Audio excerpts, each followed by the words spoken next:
नमस्ते दर्शकों, मैं हूं एंकर शैली मिश्रा और मैं आप सभी का स्वागत करती हूं शान हिंद फोरम में।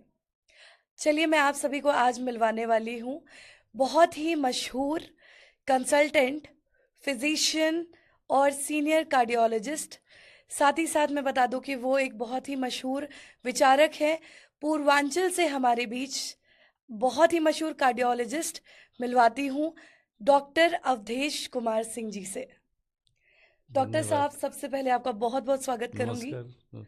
और सर, मेरे मस्तिष्क में एक सवाल है हम्म, कि आप इतने मशहूर डॉक्टर हैं पूर्वांचल से, और आपने मेडिटेशन का एवं पॉलिटिक्स का रास्ता क्यों चुना? क्योंकि जहाँ तक मैं देख पा रही हूँ कि आपका प्रैक्टिस जो काफ़ी अच्छा चल रहा है, फिर मेडिटेशन का रास्ता क्यों, एवं पॉलिटिक्स का क्यों? हाँ मैडम, बहुत ही अच्छी बात आपने पूछी।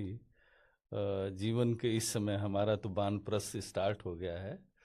तो हम डॉक्टर हों या कोई भी हो, सबसे पहले एक इंसान है। वाह। और इंसान है, और उसके पहले उसके बाद एक नागरिक है एक देश जी। के। तो डॉक्टर के पहले इन दो चीज़ों पर सोचना हम्म। बहुत ज़रूरी है, सही बात। स्पेशली जीवन के ऐसे समय पर जब आप अपने प्रोफेशन की पूरी उपलब्धियां प्राप्त कर चुके हैं जी। और आपके लिए कोई चीज़ है नहीं तो समाज में।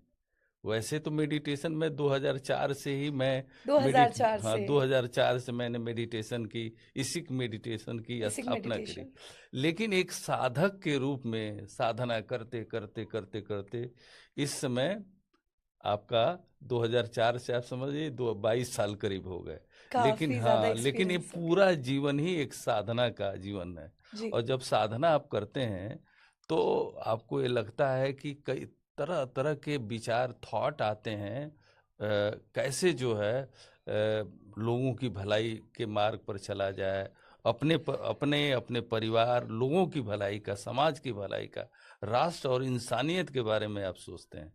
तो मैडम जो है, इसलिए मैंने ये शान हिंद फोरम, क्योंकि जब से देखा जाए आज़ादी के बाद अब तक जी। सभी पार्टियां अच्छा कार्य कर रही हैं, देश प्रगति के दिशा में बढ़ रहा है। जी। लेकिन उतनी प्रगति नहीं कर पा रहा है जो चाइना जैसे कर चाइना रहा है। या आप फिर देखिए, जो अमेरिका।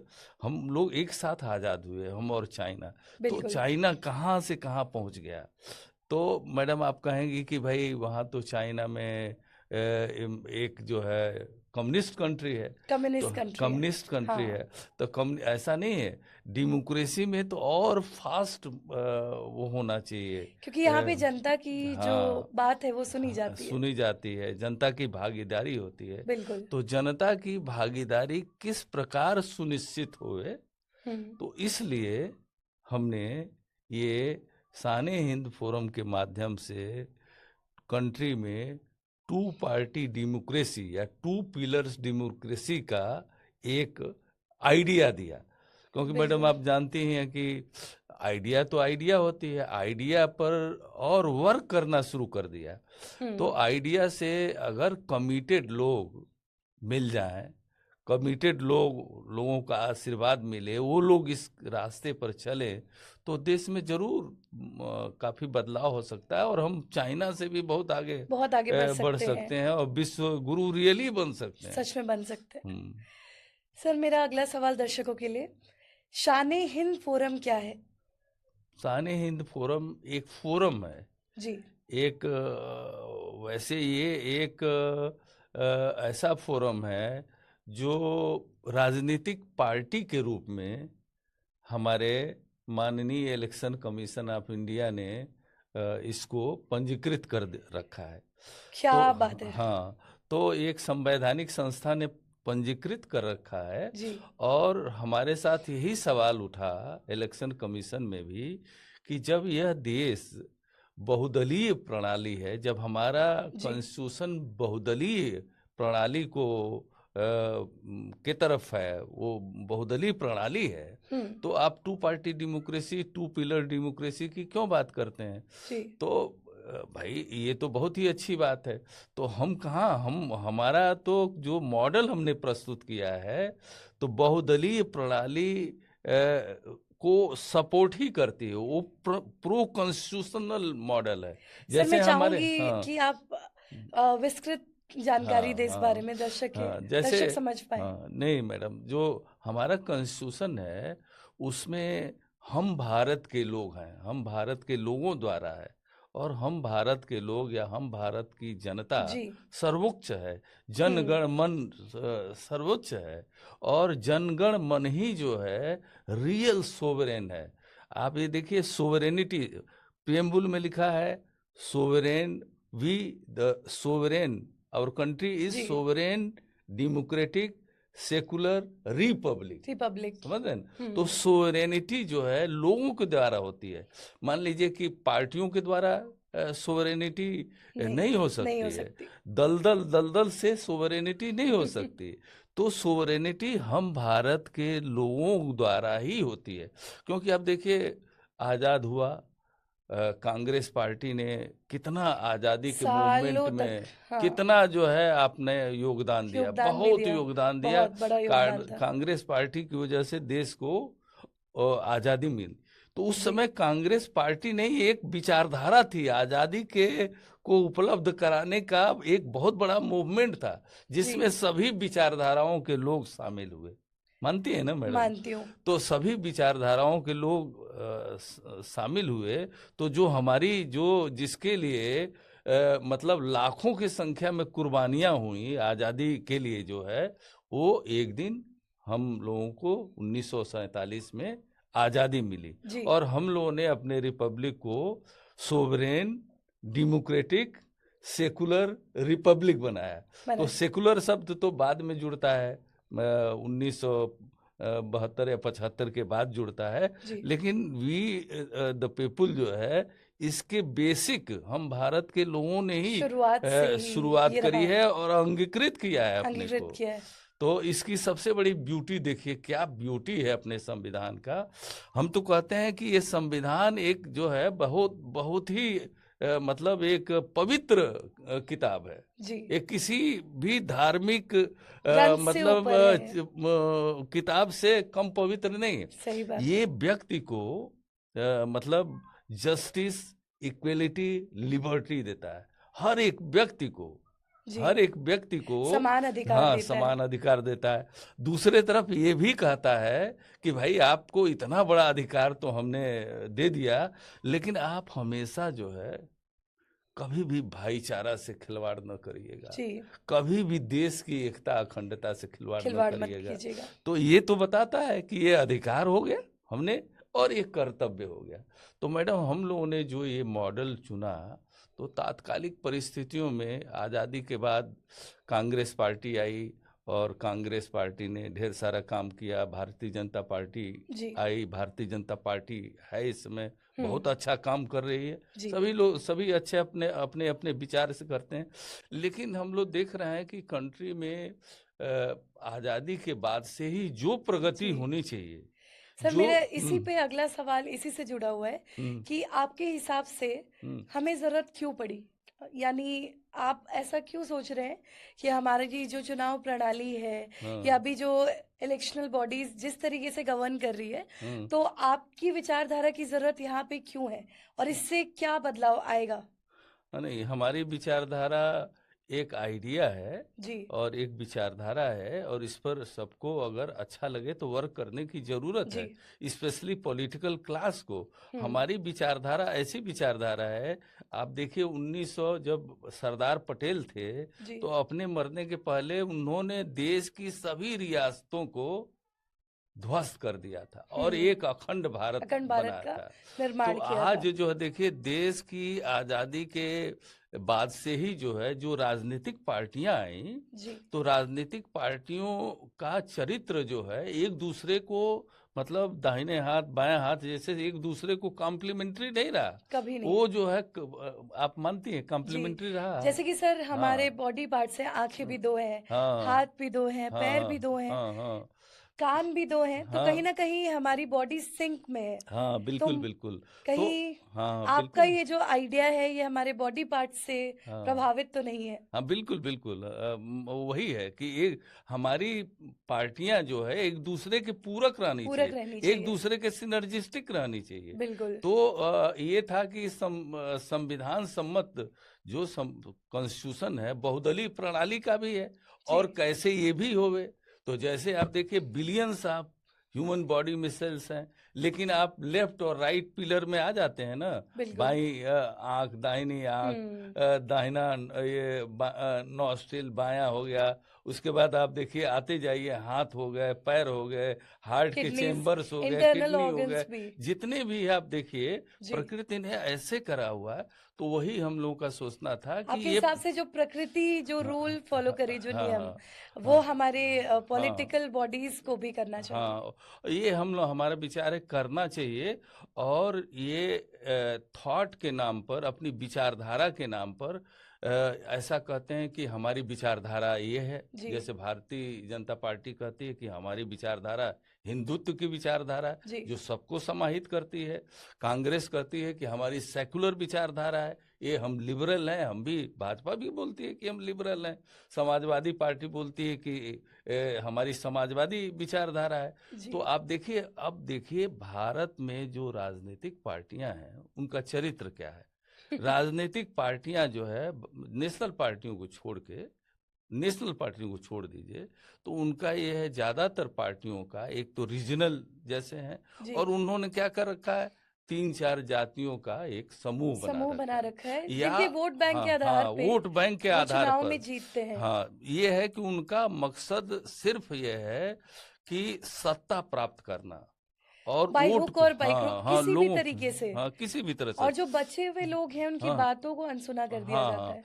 तो हमारा ये कहना है कि भाई ये ठीक है, आपका मकसद है सत्ता प्राप्त करना, बहुत ही अच्छी बात है। जी। लेकिन सत्ता प्राप्त करिए तो आप पार्टियां दाहिने और बाएं हाथ की तरह से रहिए, दाहिने बाएं पैर की तरह से रहिए, जिस पर कि सिस्टम खड़ा है। एक दूसरे को जी। सहयोग करते हुए सिस्टम को ले चलिए। जैसे हम आपसे पूछ रहे हैं, हम्म। जैसे एक एक मान लीजिए ये रूलिंग पार्टी है, ये हाँ। काम करने चली, अब पता लगा अपोजिशन पार्टी हाथ पीछे हाथ खींच पकड़ दे। लिया। तो हाथ पकड़ लिए, तमाम पार्टियां का हाथ पकड़ लें तो क्या होगा। तो हमारे देश यहाँ आगे नहीं बढ़ेगा। मतलब देश आगे नहीं न बढ़ेगा। नहीं। तो हमारे देश का चाइना की तरह से उससे ज्यादा प्रगति होना चाहिए। जी। ये सिद्धांत है कि डेमोक्रेसी में कम्युनिज्म से हमेशा ज्यादा प्रगति होगी। लेकिन ये आप देखिए, ये आपस में क्लैश और क्रॉस रोड होने से, एक दूसरे के पूरक न होने से आज स्थिति है कि आप छठा नंबर, सातवां, मतलब चाइना से कितना पीछे हो गए। जी। तो हम लोगों का कहना है, देखिए जब आजादी मिली तो उस समय ही जो है इस चीज को एक बहुत बड़े जो संविधान सभा के संस्थापक थे, जी। आप मतलब मैं बताऊं तो आप कितना कहेंगे कितने महान थे वो, भीमराव अंबेडकर जी। बहुत। तो उन्होंने ये कहा, आपको मैं बताऊं कि उसी समय जो है जब संविधान सभा का जो ये है ना, 26 जनवरी 1949 को जी। कॉन्स्टिट्यूएंट असेंबली चल रही, तो उसमें उन्होंने भाषण दिया और उन्होंने कहा कि देखिए हम संविधान अंगीकृत करने तो जा रहे हैं, आने वाले समय में ढेर सारी राजनीतिक पार्टियां होंगी, जी। और अगर राजनीतिक पार्टियों ने अपने धर्म, अपनी जाति, अपनी भाषा, मजहब, क्षेत्र और तमाम अगर वाद को जी। अगर ज्यादा देश से महत्व दिया, बढ़ावा दिया, इंसान से ज्यादा महत्व दिया, लॉ एंड ऑर्डर से ज्यादा महत्व दिया, भाई अपने जाति को, अपने धर्म को जाति गुट बना के महत्व दिया, तो उन्होंने कहा था हमारे देश की स्वतंत्रता पुनः खतरे में पड़ जाएगी और राष्ट्र खंडित हो सकता है। उस समय जो है उन्होंने कहा, और उन्होंने कहा था कि इसको हम लोगों को उन्होंने कहा था कि अपने खून की अंतिम बूंद तक जो है इसको नहीं होने देना चाहिए। तो आप ये बताइए, उस समय का थॉट है, ये प्रोसेस थी ना। तो और ये भी कोई रास्ता नहीं था भाई, हमारा फर्स्ट पास द पोस्ट है। इसमें ये है कि विजेता सब कुछ ले जाए, विजेता जी, मतलब जो, विजेता कोई। सर हाँ मैं यहाँ पे आपसे एक सवाल पूछना चाहूंगी, जैसे कि ओलंपिक होता है हाँ, या फिर कोई भी गेम्स हो, कॉमनवेल्थ गेम्स हो, ओलंपिक हो, हम्म, इनफैक्ट जो छोटे बच्चे स्कूलों में पढ़ते हैं हाँ तो वहां पे भी फर्स्ट सेकंड थर्ड इस हाँ तरीके से रैंक दिया जाता है। हाँ, ओलंपिक में भी हम्म, स्वर्ण पदक और उसके बाद फिर रजत हम्म। पदक, उसके बाद ब्रॉन्ज मेडल, मतलब इस तरह के कई सारे मेडल के कैटेगरीज हैं। तो आपकी भी विचारधारा क्या इसी से प्रभावित है कि टू पास द पोस्ट, आपने इसकी बात कही, जिस पे मैं आपसे कुछ सवाल भी पूछना चाहूंगी। मैं चाहूंगी कि आप सबसे पहले तो हमारे दर्शकों को टू पास द पोस्ट के बारे में बताएं। आपने बहुत ही अच्छी बात बोली। जी। अब जैसे कि ओलंपिक में होता है, हाँ। जैसे खेलों में प्रतियोगिता में होता है, तो क्या होता है, विजयी टीम और उप विजयी टीम, क्रिकेट में देख लीजिए, जी। और चाहे अन्य में ओलंपिक में मेडल्स मिलते हैं, तो विजयी हुआ, उप विजयी हुआ, एक थर्ड नंबर का हुआ, और तो ये जो है, ये इसका उदाहरण है। आप ये ऑलरेडी जो है, आप अन्य को भी, केवल विजयी को ही नहीं सम्मानित करते, अन्य को भी ये सम्मानित करते हैं, बिल्कुल। जिससे कि प्रतिस्पर्धा बने। समझ रही ना? टीम उसी स्पिरिट तरह बने। से, हाँ, टीम स्पिरिट बने, इस तरह से। तो अभी फर्स्ट पास द पोस्ट में मौका जो है नहीं मिलता है सबको, केवल हम्म। एक व्यक्ति को मौका मिलता है। अब जैसे हम कह रहे हैं, हमारी कॉन्सेप्ट की कोर सिस्टम आपने पूछ लिया जी। कि ये क्या है, तो कोर सिस्टम हम बताते हैं। जी। कोर सिस्टम ये है कि हर एक विधायिका, हम्म। चाहे वो संसदीय क्षेत्र हो हम्म। या विधानसभा का क्षेत्र हो, या इवन पंचायती राज को भी ले लीजिए, जी।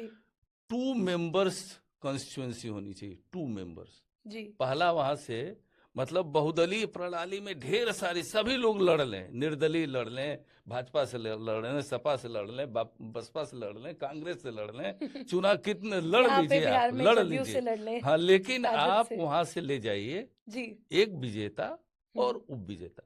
क्योंकि जनप्रतिनिधि जब होते हैं, तो जनप्रतिनिधि पूरी जनता के हो जाते जनता हैं। की आवाज। उन पर जो है विचारधारा के नाम पर पार्टियों का वो नहीं होना चाहिए। जैसे मतलब अब ये है कि आप मान लीजिए कि आप चुन के गई सांसद में, जी। आप किसी पार्टी से गई, अब आप उस पार्टी के व्हिप से बंधी हुई हैं, तो आप पार्टी के व्हिप से बंधी हुई, आप इंडिपेंडेंट नहीं बोल सकती। हम्म। विचारधारा के नाम पर ये हो रहा है कि आप जो है, हमने आपको जिता के भेजा है, मतलब हम पार्टी ने भी जिता के भेजा है, तो आप दूसरे आप कुछ इंडिपेंडेंट नहीं बोल सकती। नहीं बोल सकती। जबकि भारत में सभी न्यायपालिका बिल्कुल स्वतंत्र है, हर हाँ। एक व्यक्ति को जस्टिस, इक्वेलिटी, लिबर्टी है। हम्म। लेकिन जो हमारे माननीय लोग जा रहे हैं, उनको लिबर्टी नहीं है। नहीं मैं है। एक लेख पढ़ रहा था वरुण गांधी जी का, जी। तो उन्होंने बड़ा इस पर एक एडिटोरियल में लिखा था कि हम लोगों का जो है, देखिए हम लोगों का हाल कैसा है, हम लोग ही खुद स्वतंत्र नहीं है। तो जो है, तो आपको ये मानना पड़ेगा, हम्म। स्वतंत्रता तो हमारे माननीय लोगों में भी होनी चाहिए ना। जी। तब तो जहां आप जिस जनता की बात करते हैं, उस जनता की आवाज आप पहुंचाएंगे। और दूसरा ये होना चाहिए, जैसे मान लीजिए एक क्षेत्र में आप विजयी हैं, हम्म। तो एक दूसरा उप विजयी भी जाएगा, तो चेक एंड बैलेंस तो करेगा ना। क्यों? जी। चेक बैलेंस करेगा ना। मान लीजिए वो कर रहे हैं, कुछ काम कर रहे हैं, कुछ जनता को वो रिप्रेजेंट करेगा।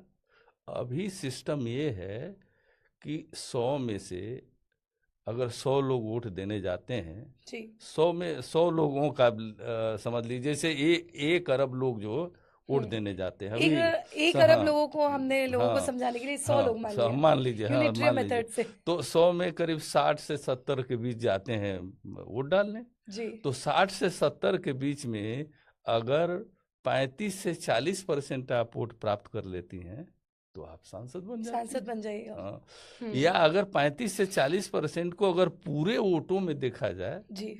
तो 22 से 25% होता है। तो हम्म। वर्तमान फर्स्ट पास द पोस्ट व्यवस्था की इतनी विसंगति है कि आप ये समझ जाइए कि 100 में 20 से 25% जो है, आप किसी भी तरह से पॉलिटिकल पार्टी, हम्म। आप अपने जाति को, धर्म को, किस तरह से क्या क्या होता है, अब वो शब्द हम बोलेंगे नहीं हाँ, मैं कि समझ जो रही हूँ। है, हाँ हाँ, मतलब हम नहीं बोल सकते।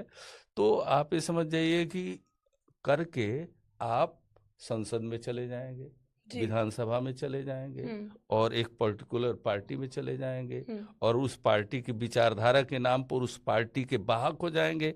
उस पार्टी के किसी भी आदेश को आप कुछ नहीं कर सकते। कुछ नहीं कर सकते, आपको मैं एक आदेश को मानना हाँ पड़ेगा। मानना पड़ेगा। अब आपको मैं एक कहानी बताता हूँ, जी। भगवान बुद्ध की कहानी बताता हूँ। हम्म। भगवान बुद्ध अपने चेलों के साथ जा रहे थे, जी। तो बीच रास्ते में एक टेढ़ी मेढ़ी नदी उफनती हुई पड़ती है। नदी बढ़ गई। तो नदी पड़ती है, नदी को ही मान लीजिए, उसकी धारा को चुनाव मान लीजिए, चुनाव में ठीक। बड़ी। तो हम्म। भगवान बुद्ध ने कहा कि भाई ऐसा है कि तुम ये बताओ चेलों कि इस नदी को कैसे पार करोगे। तो सभी ने कहा कि भाई जो जो लोग थे कि हम बेड़ा बनाएंगे जी। और बेड़े से जो है पार पार उतर कर जाएंगे। जाएंगे। तो अब लोगों ने बेड़ा बनाया और नदी के पार उतर गए। तो नदी के पार उतर गए तो फिर वहां पर सत्संग संगति हुई। जी। तो फिर भगवान ने बुद्ध ने कहा कि इस बेड़े ने तुम्हारे ऊपर बहुत उपकार किया है, तो क्या इस बेड़े को हमेशा अपने कंधे पर रखोगे, है ना। तो आप ये समझिए, इसी तरह से मान लीजिए आप किसी पार्टी से जी। आप जीत गई हैं, हाँ। तो आपकी बेसिक जिम्मेदारी तो हम भारत के लोग हैं ना। हाँ। वो बेड़ा नहीं ना है। नहीं। तो लेकिन आप बेड़े से बंध गई, उस बेड़े को आप कभी जो कंधे है पे रख वो नहीं लिया। कर सकती। हाँ। और मतलब इस तरह से व्यक्ति की और मतलब जनप्रतिनिधियों की स्वतंत्रता भी छीन रही है। तो सही टू बात पास है। द पोस्ट सिस्टम में हम लोगों का कहना है कि भाई आप चुनाव के पहले जितनी भी बहुदलीय प्रणाली है, वो जो हमारी जितनी भी 2800 पार्टियां हैं भाई, वो सभी लड़ें और बहुदलीय प्रणाली है। लेकिन चुनाव के बाद आप विजेता पूरे देश में जितने विजेता रहे या प्रदेश में एक स्तंभ बना ले, एक पार्टी, विजेता गण पार्टी। जी। ठीक है, पक्ष पार्टी होगी, पक्ष पार्टी, जैसे दाहिना हाथ हो गया, हाँ। रूलिंग वाला रूलिंग हो पार्टी। गया। और उप विजेता जो है ये एक बाया, मतलब वो एक स्तंभ बना ले, एक जो है irrespective of the party line. आपकी पार्टी लाइन क्या है आप बताएं। आप बोलेंगे कि हम समाजवादी हैं, हम हिंदुत्व वाले हैं। आप ये बताइए, आपकी विचारधारा जो भी हो, आपकी विचारधारा इंसानियत से बड़ी नहीं है, आपकी विचारधारा राष्ट्र से बड़ी नहीं है। आपकी विचारधारा कॉन्स्टिट्यूशन में जो इंगित है, अच्छा सबका साथ, सबका विकास, सबका कल्याण, भाईचारे की भावना, राष्ट्र की एकता अखंडता, राष्ट्र की एकता अखंड, राष्ट्र है तभी तो हमारी जाति है, हम तभी तो हमारा धर्म है। हाँ। तो राष्ट्र, धर्म और इंसानियत का सबसे बड़ा धर्म है। हाँ। अब देखिए, हमारे सनातन धर्म में, हमारे वेदों में भी बोला गया है जी, वसुधैव कुटुंबकम। या कुछ लोग एकात्म मानववाद की बात करते हैं ना। तो सब में एक है।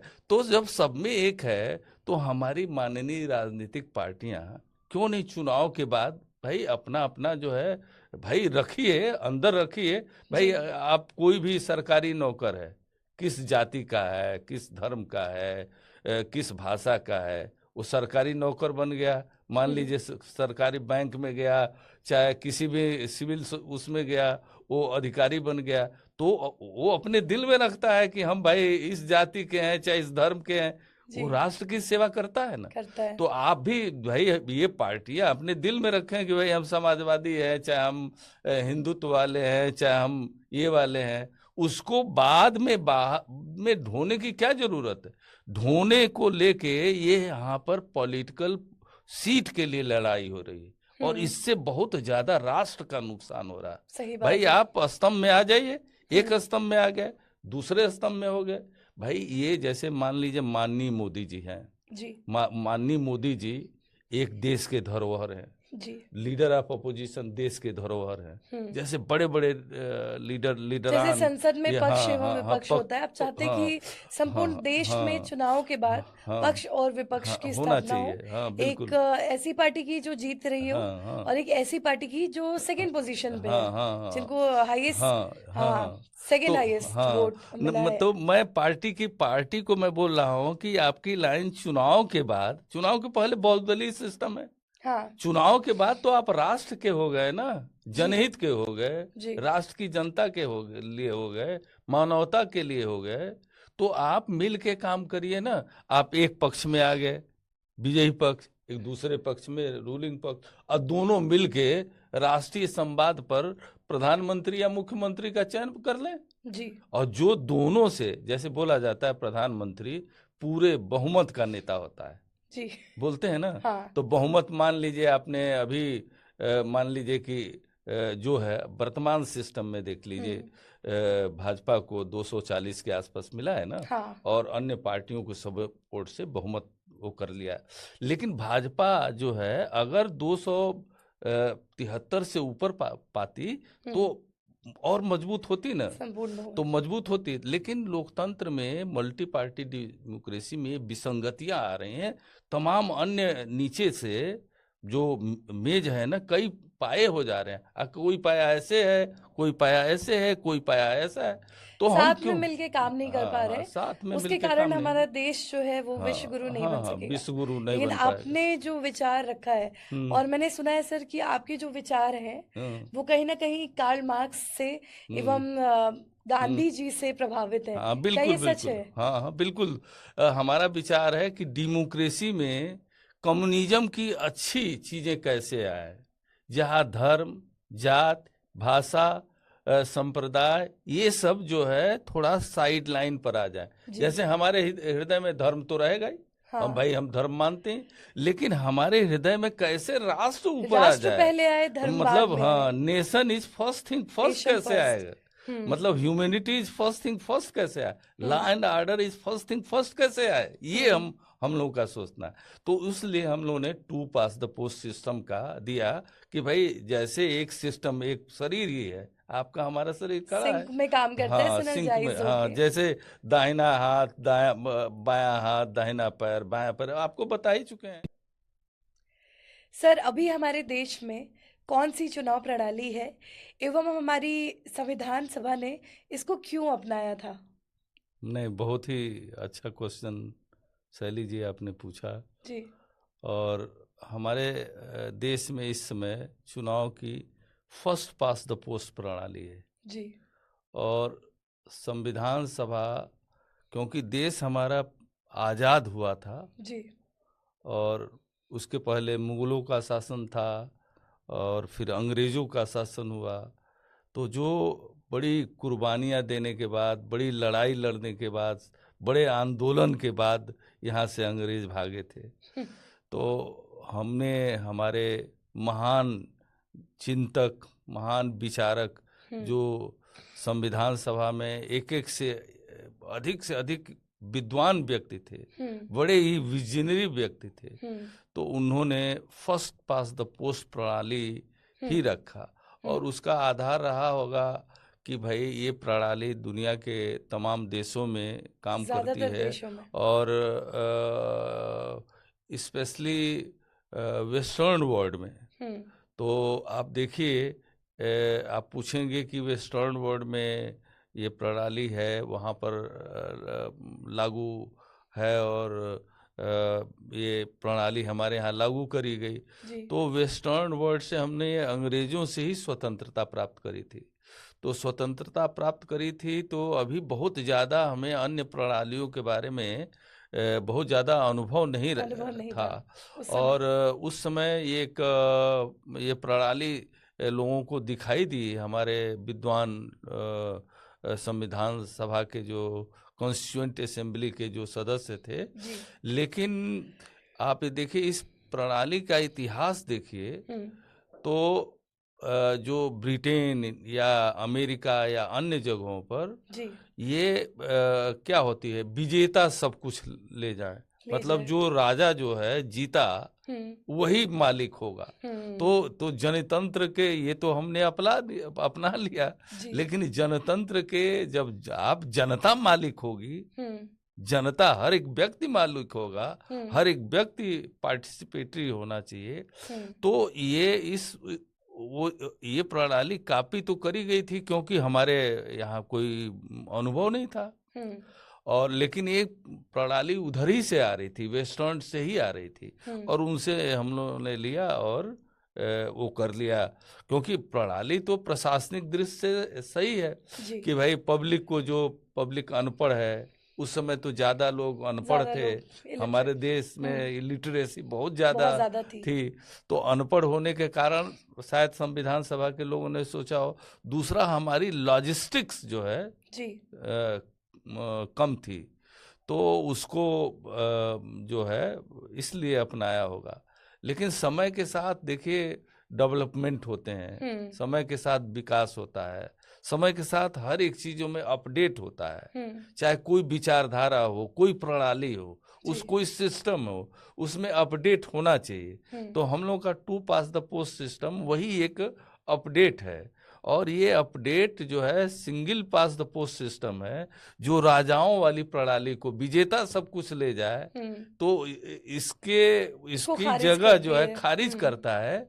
और बड़े मतलब ब्यूटीफुल तरीके से मतलब जैसे बॉडी का हम लोगों ने उदाहरण ही दिया, तो इसको सबको समाहित करते हुए, सबकी भागीदारी होवे, जिससे कि हम भारत के लोग, हर एक व्यक्ति जो है खुश होवे, सभी स्वस्थ होवे, सभी का मंगल होवे, जी। देश का मंगल होवे, आपका हमारा सबका मंगल। देश है तो सब कुछ है, सब कुछ है। इंसान है तो इंसानियत है, सब कुछ है।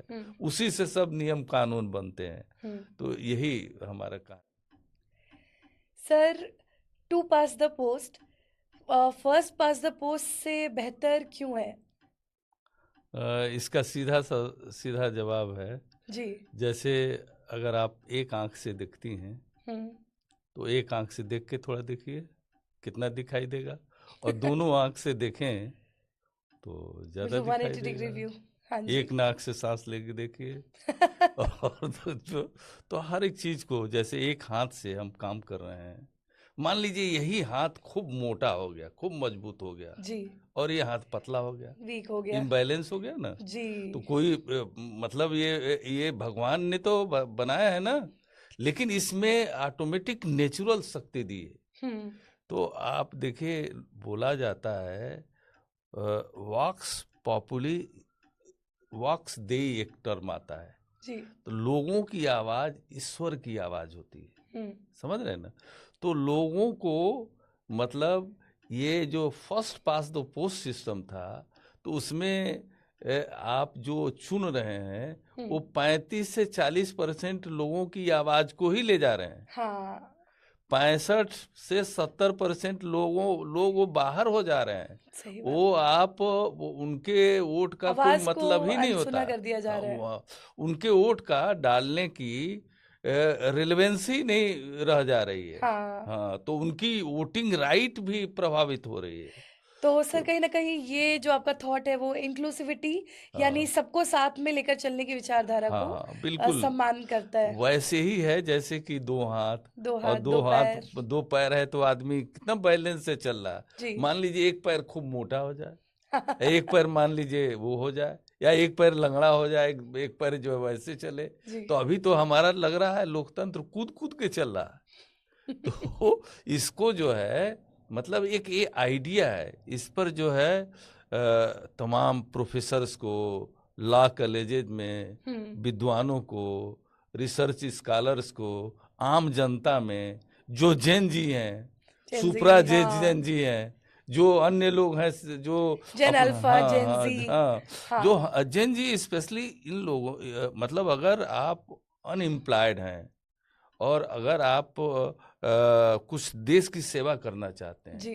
तो इस विचारधारा से जुड़िए और आप अपने अपने गांव में काम करिए और इसको मतलब नेता लोगों के बनिए। बीच में फैलाइए, हाँ, ताकि लोगों लोग के भी इसके बारे में हाँ, समझें। लोगों को आप खुद नेता बनिए। ये किसी एक का नहीं, विचारधारा कभी किसी एक की नहीं होती है। वो विचारधारा तो पब्लिक की है। हाँ। और पब्लिक के ओरिएंटेड है। आप उसका नेतृत्व करिए, आप उसको आगे आइए। आजादी मिली तो आजादी से तो सबको फायदा हुआ। हाँ। तो हम तो कहते हैं कि भाई इस विचारधारा से हम लोगों का कोई प्रधानमंत्री नहीं बनेगा, हम लोगों का मुख्यमंत्री नहीं बनेगा, जनता का बनेगा। और दोनों सिस्टम द्वारा, लेफ्ट राइट मतलब दोनों पिलर द्वारा जो हम्म। मैक्सिमम वोट पाएगा वो प्रधानमंत्री बनेगा, जी और वो बनेगा तो सशक्त भी बनेगा। सबको सुनना उसकी बाध्यता होगी, जी। केवल एक सेक्टर को नहीं सुनेगा, सबको सुनेगा। हाँ, तो इससे जनतंत्र जो है, और भी हाँ, मजबूत मजबूत और होगा। सशक्त होगा। हाँ, तंत्र पर जनता हावी होगी, जनता का पार्टिसिपेशन होगा। हाँ। सरकारें क्रॉस रोड में नहीं आएंगी, जैसे एक दूसरे की मतलब कॉन्स्टिट्यूशनल संस्थाएं हैं। सेंटर भी एक कॉन्स्टिट्यूशनल बॉडी है, हम्म। अपना स्टेट भी कॉन्स्टिट्यूशनल बॉडी है, अपनी जितनी भी कॉन्स्टिट्यूशनल सीबीआई, ईडी, आईबी सब तो है ना। हाँ। तो कॉन्स्टिट्यूशनल बॉडी अच्छी तरह से काम करेगी। अच्छा, सबसे बड़ी बात है, लोकपाल के लिए आंदोलन होते थे। अरे आप हाँ। ये बताइए, एक अच्छा मुख्यमंत्री है हम्म। तो लोकपाल तो वो क्या है? अगर मान लीजिए हमारा प्रधानमंत्री सशक्त है, जी मुख्यमंत्री सशक्त है, जी। तो वो किस लोकपाल से कम है भाई? अब मान लीजिए प्रधानमंत्री जाएगा लोकपाल के पास फाइल लेके, हाँ, वो कर दिया। अरे लोकपाल, अगर अच्छे शासक को आप चुनते हैं सबके सहमति से, जी। तो बेचारा वैसे ही सबका सोचेगा, हाँ, उसकी दृष्टि सब पर पड़ेगी सब ना। पर पड़ेगी। वो ये लोकपाल की हाँ जरूरत हाँ खत्म हो हाँ जाएगी। हाँ हाँ, बिल्कुल। जी तो ये सब चीजें हैं इस थॉट के पीछे। जी। और जब नेता चुन लिया जाता है तो हम्म। नेता अपने मन से जो है विद्वान लोगों को जैसे जिसको चाहे वो सशक्त होगा हम्म। और राष्ट्र मजबूत होगा। जी सर, मैंने सुना है कि आप मेडिटेशन लोगों को सिखा रहे थे। आपने अभी भी बताया कि आप करीब 22 सालों से लोगों को मेडिटेशन में ट्रेन कर रहे हैं, और साथ ही साथ आपने इसके ऊपर किताबें भी लिखी हुई है। एक किताब जो आपकी मैंने भी पढ़ी थी और अभी पढ़ रही हूँ, यानी कि इसिक मेडिटेशन। इसके अलावा आपकी एक और किताब है न्यू डेमोक्रेसी, जिसमें आपने अपने इस विचार के बारे में लोगों को बताया है। साथ ही साथ आपका एक और ऑर्गेनाइजेशन है, जैसा कि मैं जानती हूँ, जिसके माध्यम से आप लोगों को गाइड कर रहे हैं, national national diabetes, high BP, stress and heart care foundation. हाँ, तो सर आप जैसे इसके मदद से, मतलब इसकी हेल्प से लोगों के बीच में उनकी सेवा कर रहे हैं। मैं हाँ चाहूंगी हाँ आप इसके बारे में भी थोड़ा बताएं। साथ ही साथ ये एसिक वर्ड जो है ये लोगों के लिए और मेरे लिए भी थोड़ा नया था पहले, तो इसके हाँ बारे में भी बताएं। हाँ, देखिए मैडम, इसिक वर्ड जो है जी एक हमारी जो सोसाइटी शुरू में शुरू करी 2004 में जी हैदराबाद में, मैंने उसका उद्घाटन किया, शुरुआत करी। जी। तो यह आत्म विकास, और वो भी ध्यान के माध्यम, आत्म विकास, ध्यान और संपूर्ण स्वास्थ्य की अंतर्राष्ट्रीय समिति, जी उसी का शॉर्ट फॉर्म है, international society for self improvement meditation and complete health. इसी जी। को इसी बोलते हैं। तो इसी का अगर देखा जाए कबीर की भाषा में, उससे ध्वनित इश्क होता है। तो आप ये देखिए, इतना बड़ा ये जो है, इतना टचिंग वर्ड है इश्क इसके बारे जो में तो है, मुझे भी कि पता नहीं कम से था। कम जो है, देखिए हम लोग अपने से तो भी इश्क करें, जी और अपने से इश्क करेंगे। जब आदमी अपने से इश्क करेगा, समाज से करेगा, अपने परिवार से करेगा, तो उसकी दृष्टि जो है थोड़ी व्यापक होगी, अपने बारे में, परिवार के बारे में, क्या चीज़ अच्छा है, क्या चीज़ वो है। जी। तो हम लोगों ने, मतलब हमने अपने मेडिकल प्रोफेशन में एक चीज देखा, बैलेंस जो है बहुत जरूरी होता है। जी आप ये समझिए, अगर लाइफ में बैलेंस नहीं है, संतुलन नहीं है, डॉक्टर क्या करता है? संतुलन स्थापित करता है। जैसे मान लीजिए हम हार्ट स्पेशलिस्ट हैं, आईसीयू में काम करते हैं, जी। तो मान लीजिए कोई मरीज है, उसको ऑक्सीजन देते हैं तो उसकी जान बच जाती है, हाँ संतुलन स्थापित करते हैं। हाँ मान लीजिए किसी का अन्य कारणों से लीवर गड़बड़ हो गया, हार्ट गड़बड़ हो गया, गुर्दा गड़बड़ हो गया, असंतुलन हो गया, हाँ उसमें टन्स ऑफ ऑक्सीजन दे दीजिए तो नहीं फर्क पड़ेगा, क्योंकि जो असंतुलित हो गया है उस संतुलन को आपको लाना पड़ता है, उसका कारण खोजना पड़ता है। जी बिना कारण के निवारण नहीं होता है। तो आप ये समझ जाइए कि बैलेंस हम लोगों ने वहां से सीखा कि जी जीवन में बैलेंस बहुत जरूरी है, और मतलब किसी भी चीज के केंद्र में इंसान की, उसका बेटरमेंट, आदमी का, और स्पेशली जो ज़्यादा गरीब हैं, जो बेचारे ऑलरेडी जो है दबे कुचले सभी लोग हैं, किसी वजह से बुद्ध तो बोलते हैं ना कि जो बड़े से बड़े लोग और छोटे से छोटे लोग सब सब जो मानव जीवन पाया है जी वो सफरिंग में है। सब किसी न किसी चीज से सफर कर रहा है, और सफरिंग बिना कारण के नहीं, उसका कारण है और जी उसका कारण जानने के मार्ग हैं और उसका निवारण भी है। जी तो आप चाहे national diabetes, high BP, heart और स्ट्रेस केयर फाउंडेशन है, मतलब 35 सर, मैं 35। चाहूंगी आपका जो सबसे इंटरेस्टिंग फाउंडेशन है जिसके लिए हम लोग यहाँ पे आए भी हैं हाँ। और हमने ये पॉडकास्ट रखा है, यानी कि शाने हिंद फोरम, उसके बारे में आप हमारे दर्शकों को थोड़ा और डिटेल में बताएं कि शाने हिंद फोरम और क्या है और किस तरीके से लोग इस विचारधारा को फॉलो कर सकते हैं और इसके साथ जुड़ सकते हैं। आखिर इसके लिए क्या करना पड़ेगा? शान-ए हिंद फोरम हमारा कोई फोरम नहीं है, ये हिंदुस्तान की शान में आप इजाफा करिए। जी। कोई भी एक आम आदमी इजाफा करे, उसकी शान को बढ़ाए। और शान को कैसे बढ़ेगा? जब परस्पर जो है एक दूसरे से समन्वय। सहयोग हो गया, जी परस्पर समन्वय होगा। चाहे पार्टियां हैं, चाहे जो भी हैं, उनमें परस्पर समन्वय की भावना तो आवे, एक दूसरे को खींचने की भावना ना आवे, एक दूसरे को तंग करने की भावना ना आवे। तो शान-ए हिंद फोरम का मतलब है, इसीलिए हम लोगों ने to pass the post system को, यह एक प्रो कॉन्स्टिट्यूशनल मॉडल है। जी शान-ए हिंद फोरम एक पार्टी आप नहीं कह सकते हैं। पार्टी तो ये बनी हुई कि जो अगर जागरूक नागरिक है, चुनाव लड़ना चाहते लड़ ले, जी वो भी लड़ ले। हाँ। इलेक्शन कमीशन ने दिया है कि भाई आप भी लड़ आप भी लीजिए, लड़ आप अपनी सकते हो। विचारधारा ले। जी लेकिन पार्टी उल्टी से तो बहुत कुछ होने जाने वाला नहीं, क्योंकि कोई आजादी की विचारधारा कितने समय 100 150 साल लगा था, तब धीरे धीरे धीरे धीरे आजादी मिली। तो जी विचारधारा है, उस पर वर्क करें। लोग वक्त जैसे जैसे इसके बारे में अवगत होगा कि नहीं, हमारी एक आंख की जगह दो आंख सही है, हमारे एक हाथ की जगह दो है, हमारा सिस्टम जो है लंगड़ा लूला ना हो, बैलेंस होवे, तो धीरे धीरे लोगों में आएगी, जन जागृति आएगी।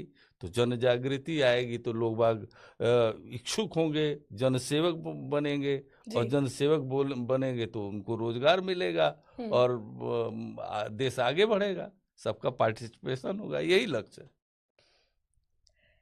सर, सरदार पटेल ने सभी रियासतों को ध्वस्त करके एक अखंड भारत का निर्माण किया, लेकिन अभी वर्तमान परिस्थितियों में मैं देख रही हूँ कि चाहे कोई भी चुनावी पार्टी हो, वो डिवाइड एंड रूल पॉलिसी पे काम कर रही है। वो अलग अलग जाति या फिर साम्राज्य इस तरीके से काम करती, जाति के आधार पे, धर्म के आधार पे, और भी इस तरह की कई सारी चीज़ें हैं। तो क्या आपके हिसाब से सही है या इसको खत्म करना चाहिए?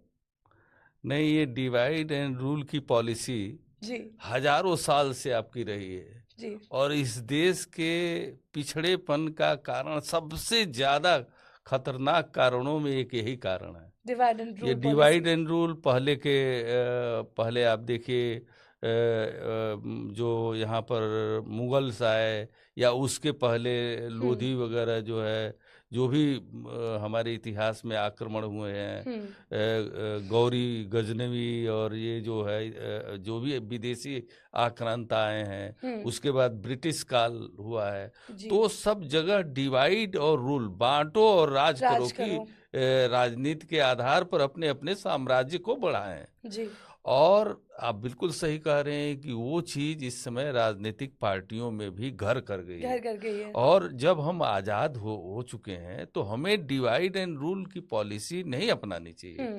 हमें वो पॉलिसी अपनानी चाहिए जो राष्ट्र के लिए बहुत ही आवश्यक है, जो इंसानियत के लिए आवश्यक हो, जिससे कि हमारा लॉ एंड ऑर्डर ठीक रहे, जी जिससे कि कानून का शासन हो, जिससे कि सबको न्याय मिले, जी सबको सबको इस सहभागिता हो, भाईचारा बढ़े, देश की एकता अखंडता सुदृढ़ हो, पर्यावरण ठीक हो। तो भाई ये जो चीज जो है शैली जी, मेरे विचार से तो बिल्कुल ही है कि डिवाइड एंड रूल खत्म होना चाहिए। और इसी डिवाइड एंड रूल कैसे खत्म हो, इसी पर मेरा शोध है, जो विचारधारा to pass the post system यही पर ये ले आती है। और जी ये हम कहते हैं कि भाई ठीक है, आपकी जाति आपको बहुत प्यारी है, धर्म आपको बहुत प्यारा है, सब चीज आपको प्यारा है, रखिए, लेकिन आप चुनाव के राष्ट्र बाद को सबसे दो पहले। स्तंभ में आके हम्म। वो राष्ट्र को सबसे ऊपर रखते हुए हम्म। और हमारे लोकतंत्र को, हमारी सोवरेनिटी को, हैं, हम रिपब्लिक हैं, पब्लिक से रिपब्लिक हुए हैं, तो जी। इस तरह से रिपब्लिक बनी है। पार्टी पार्टी पार्टी एक दूसरे के लड़ के न रिपब्लिक बनी है। जी। अपनी विचारधाराओं के नाम पर कब तक आप वो करेंगे? आप देश को nation is first thing first रखिए। तो ये है शैली जी मेरे कहने का मतलब, कि ये हर हालत में खत्म होना चाहिए, डिवाइड एंड रूल। जी। तो सर, आपने अपने जो भी विचार हमारे बीच रखे और हमसे साझा किया, सबसे पहले तो आपके इस कीमती समय के लिए आपका बहुत बहुत धन्यवाद। और हमें आपसे बात करके बहुत अच्छा लगा। साथ ही साथ आपकी ये जो नीतियाँ हैं, आपकी ये जो विचारधारा है, मुझे भी बहुत पसंद आई। और मैं भी आपके जो वेबसाइट है, आपके जो इंस्टा हैंडल है, फेसबुक हैंडल, यूट्यूब, हर जगह आपको फॉलो करूँगी, ताकि मुझे बार बार इसके अपडेट्स मिलते रहें। और मैं चाहूँगी कि जो हमारी भारतीय पीढ़ी है, जो युवा पीढ़ी है, एवं सर ने जैसा बताया जेन जी, वो सभी हमारे साथ जुड़े और जुड़कर देश को सबसे आगे रखे, राष्ट्र को सबसे आगे रखे, अपनी जाति से ऊपर, अपने धर्म से ऊपर, क्षेत्र और अपनी भाषा से ऊपर, सबसे पहले अपने राष्ट्र को, यानी कि सर, मैं आपसे जानना चाहती हूँ, क्योंकि आपकी जो विचारधारा है और आपने जो आइडिया प्रपोज किया है वो बहुत अलग और बहुत अच्छा है। तो मैं, जो भी दर्शक देख रहे हैं, जो ऑनलाइन पोर्टल के माध्यम से या वेबसाइट के माध्यम से आपसे जुड़ना चाहते हैं और आगे इस पे काम करना चाहते हैं जुड़ के, तो उन्हें क्या करना चाहिए? प्रोसीजर क्या है? जो लोग इस विचारधारा से जुड़ना चाहते हैं, वो हमारी वेबसाइट है www.sanehindforum.org पर जा सकते हैं। और शान हिंद फोरम की पब्लिक पेज है, इसका यूट्यूब चैनल, इंस्टाग्राम या ट्विटर से जुड़ सकते हैं और व्यक्तिगत रूप से भी संपर्क कर सकते हैं। वेबसाइट पर सभी सूचनाएं विस्तृत रूप से मौजूद हैं। Sir, thank you so much, बहुत बहुत धन्यवाद आपका कि आपने अपना कीमती समय हमें दिया, साथ ही साथ अपनी विचारधाराओं को हमारे साथ साझा किया, हमारे दर्शकों के साथ साझा किया। धन्यवाद। तो बहुत बहुत धन्यवाद मेरे दर्शकों। और मैं चाहूँगी कि आप सभी इसी तरह से शान हिंद फोरम में जुड़े रहें और किसी भी जाति से ऊपर, संप्रदाय के ऊपर, क्षेत्र, जाति, धर्म, भाषा, इन सब से ऊपर हमारे राष्ट्र को देखें, हमारे हिंदुस्तान को देखें और हमारे हिंदुस्तान को एक बार फिर से सोने की चिड़िया यानी कि विश्व गुरु बनाएं। बहुत बहुत धन्यवाद। इसी के साथ मैं शैली आप सभी से विदा लेती हूँ।